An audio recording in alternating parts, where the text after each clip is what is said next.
Olá pessoal, nós estamos aqui hoje para comentar com vocês as questões, pelo menos algumas questões da prova do Enem. E eu estou aqui, professor Paulo Aragão e o professor Suderlan Freire, na expectativa de trazer uma avaliação concreta sobre a real eficiência da prova do Enem. No contexto de ciências da natureza e suas tecnologias, que é a parte que envolve as nossas matérias, biologia e química, nós percebemos, no caso da química e da biologia, que a prova veio um tanto atípica, fora dos padrões que se era esperado em relação às comparações feitas com anos anteriores. A prova de biologia em si não mudou tanto, mas ela trouxe inovações e variações que vão, a partir de agora, trazer uma nova perspectiva sobre como a prova do Enem estará sendo abordada nas avaliações futuras. Principalmente sobre alguns tipos de conteúdos e matérias que achava-se que não seriam tão abordados ou não seriam abordados de forma nenhuma. Nesse contexto, o professor Suderlan também tem observações a fazer sobre a prova de Química. Isso mesmo, Paulo. Como você bem frisou, a prova de Ciências da Natureza, especificamente Química e Biologia, que é o nosso comentário, ela veio um pouco atípica na divisão do conteúdo. A prova de Química, das 15 questões abordadas, 8 foram só relativas à química orgânica. Isso, a meu ver, desprivilegia um pouco a fisicoquímica, desprivilegia um pouco a química geral. Mas no âmbito dos assuntos esperados pelo Enem, ela foi, de uma certa forma, bem distribuída no aspecto, por exemplo, da sustentabilidade. Era um assunto que todos nós esperávamos. Sustentabilidade, caiu reciclagem, um assunto bem trabalhado com os nossos alunos aqui da Escola Guri. Camada de ozônio, uso de combustíveis, efeito estufa. Então, de uma certa forma, os assuntos eles foram previsíveis, no entanto, mal distribuídos. Paulo, vamos começar o nosso comentário aí pela questão 57 da prova amarela? Perfeito. É a questão que trata sobre a camada de ozônio. Camada de ozônio, exatamente. Camada de ozônio que faz parte do contexto de poluições. Dicas que nós demos na nossa última videoaula, que poluições sempre é um tema fortíssimo na prova do Enem, seja a área que for, tá? E dentro do contexto de poluições nós comentamos sobre efeito estufa e sobre camada de ozônio. A camada de ozônio, como muitos já sabem, ela é uma espécie de filtro ou barreira protetora do nosso planeta. Ela filtra raios ultravioleta que podem causar grandes danos às diversas formas de vida que existem na Terra. E um dos problemas de poluição relacionada à camada de ozônio é justamente a liberação de CFCs, que são os clorofluorocarbonos, não é isso, professor? Perfeitamente, Paulo. O professor Suderlan vai então fazer uma análise dessa questão com vocês. Vamos lá. O rótulo de um desodorante aerosol informa ao consumidor que o produto possui em sua composição os gases isobutano, butano e propano, dentre outras substâncias. Além dessas informações, o rótulo traz ainda a inscrição "não contém CFC". As reações a seguir, que ocorrem na estratosfera, justificam a não utilização dos CFCs nesse desodorante. Então você observa aí que ocorre uma reação em cadeia, uma reação via radical livre. A preocupação com as possíveis ameaças à camada de ozônio baseia-se na sua principal função: proteger a matéria viva da Terra dos efeitos prejudiciais dos raios solares ultravioletas. A absorção da radiação ultravioleta pelo ozônio estratosférico é intensa, o suficiente para eliminar boa parte da fração de ultravioleta que é prejudicial à saúde. A finalidade da utilização dos gases isobutano, butano e propano neste aerosol é, bem amigos, você deve entender que a destruição da camada de ozônio ela está relacionada a reações, como eu disse há pouco, via radicais livres. Então nós não temos apenas o CFC como moléculas que destroem a camada de ozônio.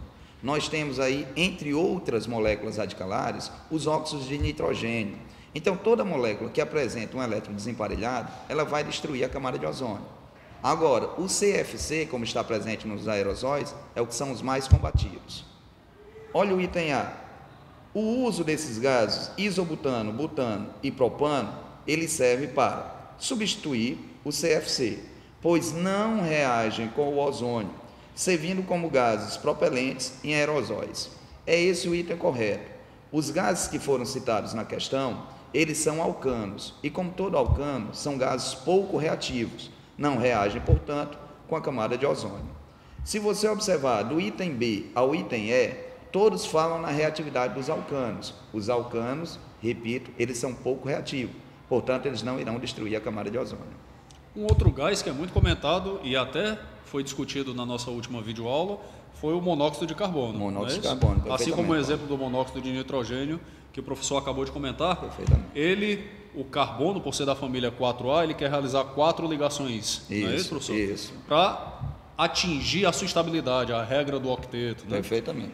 E quando ele está ligado a um único átomo de oxigênio, ele só fez 2 dessas 4 ligações. Então tem a necessidade de fazer mais 2, roubando átomos de oxigênio que deveriam estar formando ozônio. Exatamente. Além de prejudicar o ozônio, também estaria contribuindo para o efeito estufa. Aumenta CO2 sendo liberado na atmosfera, o que vai causar uma maior retenção de calor no planeta. Muito bem, Paulo, você foi bem na sua aula de química. Obrigado. Numa próxima questão, pessoal, questão também comentada no nosso aulão, é questão sobre a reciclagem, diferenciando reciclagem e reutilização, tá? Muita gente confunde as duas coisas.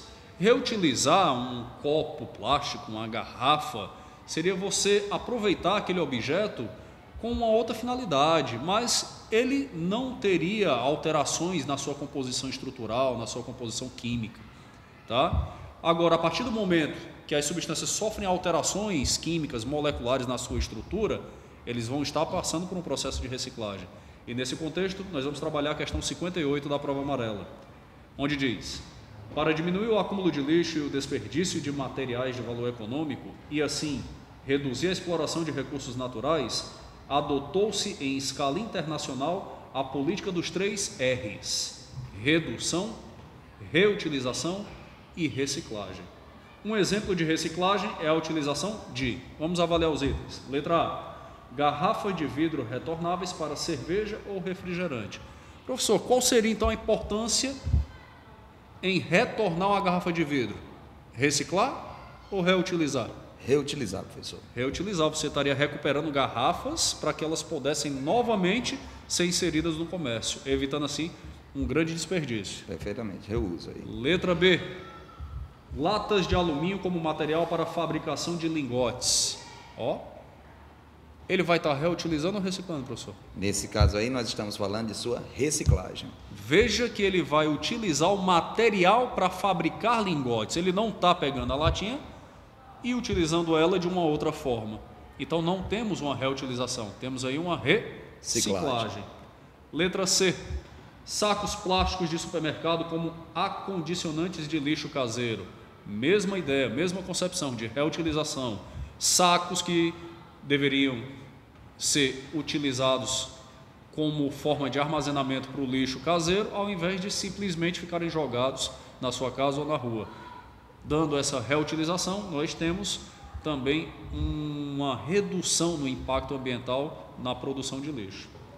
Letra D: embalagens plásticas vazias e limpas para acondicionar outros alimentos. E nesse quesito, tome muito cuidado. Muitas pessoas, às vezes, nessa ânsia de reutilizar determinados tipos de materiais, principalmente garrafas, acabam às vezes querendo utilizar garrafas com produtos que podem ser tóxicos, contaminantes e causar sérios problemas à sua saúde.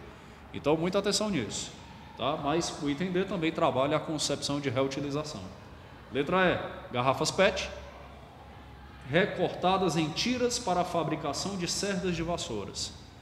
Muitos achariam aí que aconteceu uma reciclagem, mas não é isso. O material da garrafa não deixou de ser PET. Aquele material apenas foi cortado em tiras, assumiu um novo formato para adquirir uma nova função. Sendo assim, houve uma reutilização, não houve uma reciclagem. Não é isso, professor? Muito bem, Paulo. Muito bem a sua explicação. Vamos para a próxima questão, que é a questão de número 77 da prova amarela. uma questão aí que relaciona muito bem, né, Paulo? Química com a biologia. Perfeitamente. É uma questão aí que trata aí de fosfolipídios. Eu vou dar início à questão, Paulo, aí você se refere um pouco mais sobre os fosfolipídios, certo? Quando colocados em água, os fosfolipídios tendem a formar lipossomos, estruturas formadas por uma bicamada lipídica, conforme mostrado na figura. Quando rompida, essa estrutura tende a se reorganizar em um novo lipossomo. Então, esse lipossomo que ele se refere é o que está esquematizado aí na figura. Nada mais é do que essa dupla camada de fosfolipídios que se reorganizou ao redor de um pouco de água, formando uma pequena bolha. A gente às vezes vê isso em coisas simples, como uma bolha de sabão, por exemplo. Perfeitamente. Tá? Continue, professor. Esse arranjo característico se deve ao fato de os fosfolipídios apresentarem uma natureza. Aí eu vou falar um pouco da sua organização. O fosfolipídio, ela é uma molécula que apresenta duas constituições.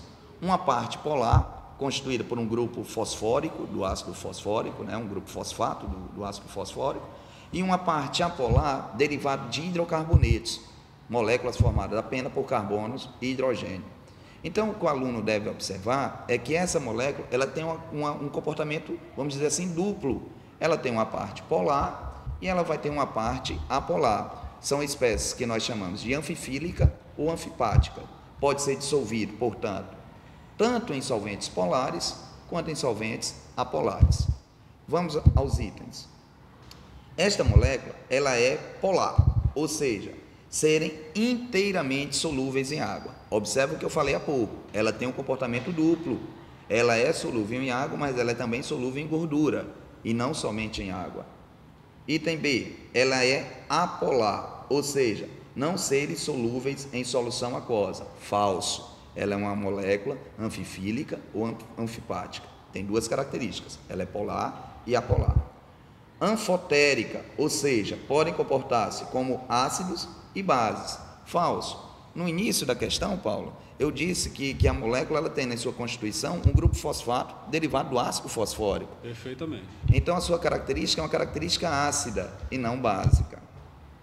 Item D, insaturada, ou seja, possuírem ligações duplas em sua estrutura. A cadeia carbônica na qual nós nos referimos aos fosfolipídios, ela é uma cadeia saturada, ou seja, apresenta apenas ligações simples. Então vamos para o item correto, que é o item E. Essa molécula, ela é uma molécula anfifílica, ou seja, possui uma parte hidrofílica, ou seja, solúvel em água, e uma parte hidrofóbica, ou seja, insolúvel em água ou solúvel em gordura. Lembrando que a hidrofílica é a que corresponde à do ácido fosfórico, e a hidrofóbica à cadeia de hidrocarbonetos que ela possui.